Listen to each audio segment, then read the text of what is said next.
The ground trembles beneath bare feet as the group moves quickly through tall, dry grass. A scavenged antelope lies ahead, already torn open by predators. Time is short. The smell of blood hangs heavy in the heat, drawing danger from every direction. 5 Homo erectus hominins surround the carcass, bodies tense, eyes constantly scanning the horizon. This is life 1.8 million years ago. There are no words, no spoken plans. Communication comes through sharp glances, sudden gestures, and shared instinct. One hominin crouches low, gripping a crude stone tool, slicing meat from bone with practiced urgency. Another stands watch, spear clenched tightly, listening for the low growl of hyenas or the distant cough of a lion. These early humans are not dominant hunters. They are survivors, walking upright across the African savanna, caught between forest and open plain. Their bodies are thick and muscular, built for endurance rather than speed. Heavy brow ridges shade watchful eyes. Hair covers their limbs, protecting skin from sun and insects. Food determines everything. The savanna is vast, golden, and unforgiving. Acacia trees dot the landscape like distant islands.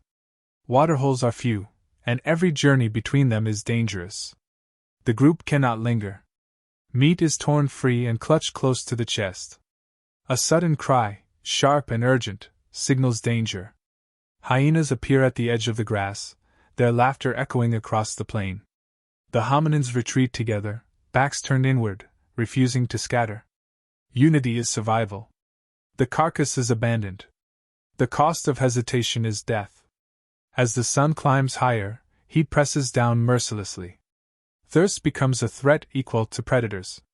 The group moves toward a shallow river, its muddy banks cracked and drying. One hominin kneels, using cupped leaves to gather water.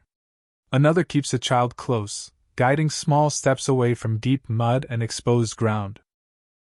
Children are fragile. They are the future, but they slow the group. Every migration is a risk weighed against necessity. Dark clouds rise suddenly on the horizon. The wind shifts. A storm breaks without warning, rain slashing the dry land, turning dust into thick mud. The hominins struggle forward, slipping and falling, but refusing to stop. Lightning flashes across the sky. Trees sway violently. The savanna transforms into chaos. Shelter is found beneath a rocky outcrop. Bodies huddle together, shivering despite the heat. Rain pours relentlessly, washing away scent trails, but also erasing paths and landmarks. When the storm finally passes, the world is changed. The river has swollen. Crossing is unavoidable. Water rushes fast, brown and heavy with debris. One hominin steps in first, testing footing with a long branch. The current pulls hard. A child slips, nearly dragged away, but strong arms catch and pull them back. The crossing is slow, exhausting, and terrifying. Failure means drowning. On the far bank, the group collapses in silence.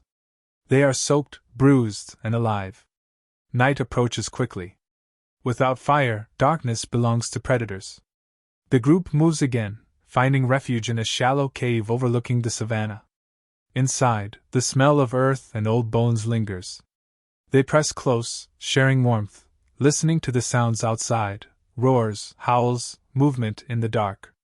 Sleep comes in fragments. At dawn, hunger returns. One hominin sharpens a stone tool against rock, sparks meaningless without fire but edges deadly enough to cut flesh. Another applies crushed leaves to a wound, instinctively using plants for pain and healing. They move again, driven by need. Days blur together, walking, foraging, watching. Every decision is shaped by memory, where water once flowed, where predators killed before, where survival was possible. The savanna teaches through consequence. Then, the final test arrives.